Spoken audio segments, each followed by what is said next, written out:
झारखंड खनिज संपदा के क्षेत्र में भारत का सबसे धनी राज्य है, जो अपने सुंदर हरे भरे जंगलों, आदिवासी बहुल क्षेत्रों, खनिज के खानों और टाटा, बोकारो, धनबाद जैसे औद्योगिक शहरों के लिए जाना जाता है। दरअसल दोस्तों, झारखंड बिहार से 15 नवंबर 2000 को अलग हुआ था और तब से आज तक झारखंड के विकास की गति को रफ्तार देने के लिए केंद्र और राज्य सरकारों के द्वारा कई बड़े बड़े मेगा प्रोजेक्ट को चलाए जा रहे हैं। तो दोस्तों, आज हम लोग इस वीडियो के माध्यम से 2023 में झारखंड में चल रहे 10 मेगा प्रोजेक्ट्स के बारे में जानेंगे, जिनका निर्माण कार्य अभी झारखंड की धरती पर चल रहा है। तो दोस्तों, वीडियो शुरू करने से पहले यदि आपने भी हमारे चैनल को सब्सक्राइब नहीं किया तो चैनल को सब्सक्राइब करें, ताकि आने वाले समय में आपको ऐसी इन्फॉर्मेटिव वीडियोस मिलती रहें। तो चलिए शुरू करते हैं। Number 10, Sahibganj Manihari cable stayed bridge. दोस्तों, झारखंड के साहिबगंज वासियों की वर्षों पुरानी मांग साहिबगंज मनिहारी गंगा पुल अब धरातल पर उतर रही है। साहिबगंज मनिहारी गंगा पुल का निर्माण कार्य कटिहार के मनिहारी से शुरू होकर साहिबगंज तक चल रहा है, जिसमें गंगा नदी पर 42 पिलर की सहायता से 6 किलोमीटर लंबा 4 लेन सड़क पुल और 16 किलोमीटर सह सड़क का निर्माण कार्य किया जाएगा, जो कि बन जाने के बाद भारत का तीसरा सबसे बड़ा पुल होगा। इस पुल के निर्माण का टेंडर 1900 करोड़ रुपए के साथ भोपाल के दिलीप बिल्डकॉन कंपनी को दिया गया है, जिसे मार्च 2026 तक कंप्लीट करने का लक्ष्य रखा गया है। इस पुल के निर्माण हो जाने से पूर्वोत्तर भारत झारखंड से सीधे तौर पर कनेक्ट हो जाएगा और नेपाल की दूरी भी काफी कम हो जाएगी। साथ ही साथ झारखंड में व्यापार के नए अवसर और रोजगार भी बढ़ेंगे। Number 9, nano urea plant in Deoghar. दोस्तों, झारखंड के देवघर जिले में जल्द ही IFFCO यानी Indian farmer fertiliser cooperative limited के द्वारा 450 करोड़ रुपए की लागत से नैनो यूरिया प्लांट को लगाया जा रहा है, जिसके द्वारा सालाना लगभग 6 करोड़ तरल यूरिया की बोतलों का निर्माण कार्य किया जाएगा। दोस्तों, अच्छी खेती के लिए किसान यूरिया के साथ साथ तरल यूरिया का छिड़काव भी करते हैं, जो कि भूमि और फसल दोनों के लिए नुकसानदायक होता है। और इसी समस्या के समाधान के लिए नैनो तरल यूरिया अनुसंधान किया गया है, जिसके प्रयोग से भूमि और फसल दोनों पर किसी भी प्रकार का नकारात्मक प्रभाव नहीं पड़ेगा। इस प्रोजेक्ट को बनाने के लिए झारखंड सरकार के द्वारा IFFCO को देवघर के जसीडीह में 20 एकड़ भूमि का हस्तांतरण भी कर दिया गया है और इस पर तेजी से काम जारी है। इसके बन जाने के बाद न केवल झारखंड बल्कि बिहार, बंगाल और उत्तर प्रदेश जैसे अगल बगल के राज्यों के किसानों के लिए भी यह काफी फायदेमंद होगा और भारत यूरिया के क्षेत्र में आत्मनिर्भर बनेगा।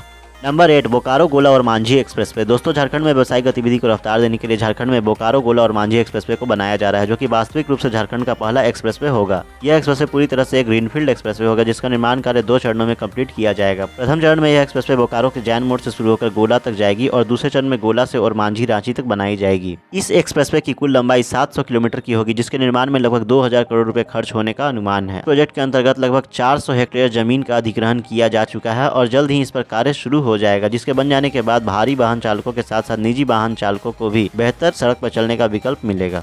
Number 7, Ranchi outer ring road. दोस्तों, रांची आउटर रिंग रोड का निर्माण कार्य मौजूदा रिंग रोड से करीब 10 किलोमीटर आगे से शुरू होगा, जो कि NH33 के पास पुंदाल टोल प्लाजा से शुरू होकर NH75 पर उरकीत तक और फिर वहां से इटकी तक रिंग रोड बनाया जाएगा, जिसकी कुल लंबाई लगभग 190 किलोमीटर की होगी। संभवतः इस पूरे प्रोजेक्ट का निर्माण कार्य 5 चरणों में पूरा किया जाएगा, जिसके लिए इस प्रोजेक्ट की DPR को केंद्रीय परिवहन और राजमार्ग मंत्रालय को भेज दिया गया है। इस पूरे प्रोजेक्ट का कॉस्ट लगभग 7000 करोड़ रुपए होगा, जिसका काम अभी शुरुआती चरण में चल रहा है और आने वाले 4 वर्षों में इसे कंप्लीट करने का लक्ष्य रखा गया है। रांची आउटर रिंग रोड के बन जाने से शहर की यातायात व्यवस्था पर दबाव कम होगा और लोगों को जाम की समस्या से भी निजात मिलेगी।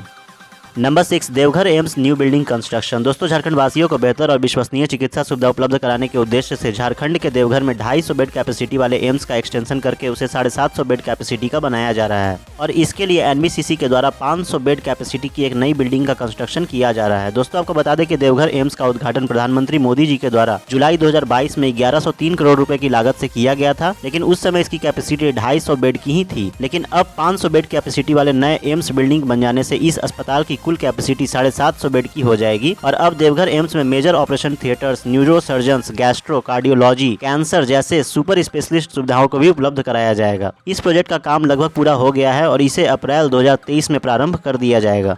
Number 5, Barkakana railway tunnel. दोस्तों, झारखंड सरकार की महत्वाकांक्षी रेल परियोजनाओं में से एक कोडरमा हजारीबाग रांची भाई बरकाकाना रेल रूट को मूर्त रूप देने के लिए रामगढ़ के बरकाकाना में रेल टनल का निर्माण कार्य किया जा रहा है, जिससे रांची और बरकाकाना की दूरी मात्र 1 घंटे की रह जाएगी। इस टनल के बन जाने से कोडरमा हजारीबाग रांची भाई बरकाकाना रेल लाइन रामगढ़ के खूबसूरत वादियों और 4 सुरंगों से होकर गुजरेगी, जिससे यात्रियों को रोमांचक यात्रा और का सुखद अनुभव होगा और साथ ही साथ समय और पैसे की बचत भी होगी। 1100 करोड़ रुपए की इस प्रोजेक्ट के अंतर्गत 3 प्राकृतिक और 1 कृत्रिम टनल का निर्माण कार्य किया जा रहा है, जिसमें सबसे बड़ी चुनौती 1638 मीटर की कट एवं कवर कृत्रिम सुरंग का निर्माण करना है। इस प्रोजेक्ट का लगभग 80% का कार्य पूरा हो चुका है और इसे सितंबर 2023 तक पूरा करने का लक्ष्य रखा गया है। नंबर 4 जमशेदपुर मांगो फ्लाईओवर। दोस्तों जमशेदपुर के मांगो में जमशेदपुर का पहला फ्लाईओवर मांगो फ्लाईओवर बनने जा रहा है, जो कि मांगो चौक से शुरू होकर वर्कर्स कॉलेज होता हुआ मरीन ड्राइव तक जाएगी। यह प्रोजेक्ट जमशेदपुर वासियों के लिए काफी अहम है, क्योंकि यह लोगों को जाम की समस्या से तो निजात दिलाएगा ही, साथ ही साथ जमशेदपुर में नए बुनियादी ढांचे के बन जाने से यह शहर की खूबसूरती को भी बढ़ाएगा। इस पूरे प्रोजेक्ट के निर्माण में लगभग 450 करोड़ रुपए खर्च होने का अनुमान है और इसे 2025 तक कंप्लीट करने का लक्ष्य रखा गया है। Number 3 Varanasi Kolkata expressway. दोस्तों कोलकाता से देश की आध्यात्मिक राजधानी वाराणसी को जोड़ने के लिए कोलकाता वाराणसी एक्सप्रेसवे को बनाया जा रहा है, जो कि वाराणसी से कोलकाता की 690 किलोमीटर की दूरी को 14 घंटे से घटाकर महज 7 घंटे का कर देगी। इस क्रम में यह एक्सप्रेसवे 4 राज्यों उत्तर प्रदेश, बिहार, झारखंड और बंगाल से होकर गुजरेगा, जो कि उत्तर प्रदेश के चंदौली जिले से शुरू होकर बिहार के रोहतास, कैमूर, औरंगाबाद और गया होता हुआ झारखंड में प्रवेश करेगा और फिर झारखंड के चतरा, हजारीबाग, रामगढ़, पिटवारा और बोकारो से गुजरता हुआ पश्चिम बंगाल के पुलुरिया, बंकुरा और कोलकाता तक जाएगी। 6 लेन वाले इस एक्सप्रेसवे की बनाने की कुल लागत लगभग 28,000 करोड़ रुपए आने का अनुमान है, जिसके बन जाने के बाद झारखंड, उत्तर प्रदेश, बिहार समेत बंगाल को काफी फायदा होगा।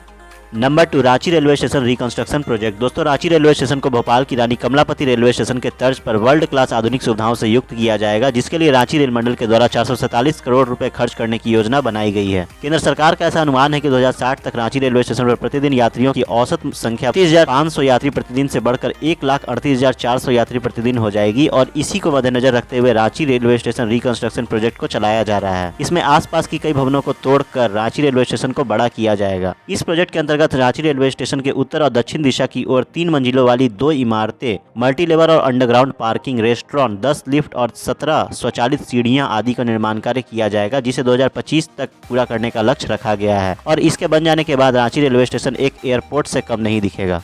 Number 1 Sambalpur Ranchi expressway. दोस्तों केंद्र सरकार के भारतमाला प्रोजेक्ट के अंतर्गत ओडिशा के संबलपुर से झारखंड की राजधानी रांची तक ग्रीनफील्ड एक्सप्रेसवे को हरी झंडी मिल चुकी है। रांची संबलपुर एक्सप्रेसवे करीब 146 किलोमीटर लंबा एक्सप्रेसवे होगा, जिस पर गाड़ियों की गति सीमा 120 किलोमीटर प्रति घंटा की होगी। ऐसे में सड़क पर अचानक गाड़ी या जानवर न आ जाए, इसके लिए भी मुकम्मल व्यवस्था की जाएगी और सड़क के दोनों ओर 8 फीट ऊंचा गार्डवॉल बनाया जाएगा और जानवरों तथा लोगों को पार करने के लिए अंडरपास की व्यवस्था भी होगी। 4 से 6 लेन वाले यह एक्सप्रेसवे ओडिशा के संबलपुर से शुरू होकर राउरकेला, सिमडेगा, खूंटी होता हुआ रांची के आउटर रिंग रोड से जुड़ेगा, जिसके अभी जमीन अधिग्रहण का कार्य चल रहा है और आने वाले 5 से 6 वर्षों में इसे कंप्लीट करने का लक्ष्य रखा गया है। तो दोस्तों ये थे झारखंड के 10 सबसे बड़े मेगा प्रोजेक्ट, जिनके बन जाने के बाद झारखंड के पर्यटन, कृषि, व्यापार, लोगों के जीवन स्तर आदि में अप्रत्याशित वृद्धि होगी और झारखंड के विकास का स्तर अन्य राज्यों की अपेक्षा काफी बढ़ जाएगा। तो दोस्तों यदि आपको भी यह वीडियो अच्छा लगा तो वीडियो को लाइक करके कमेंट में अपने जिले का नाम अवश्य लिखें और ऐसे इन्फॉर्मेटिव वीडियोस देखते रहने के लिए हमारे चैनल को सब्सक्राइब करें। Thanks for watching.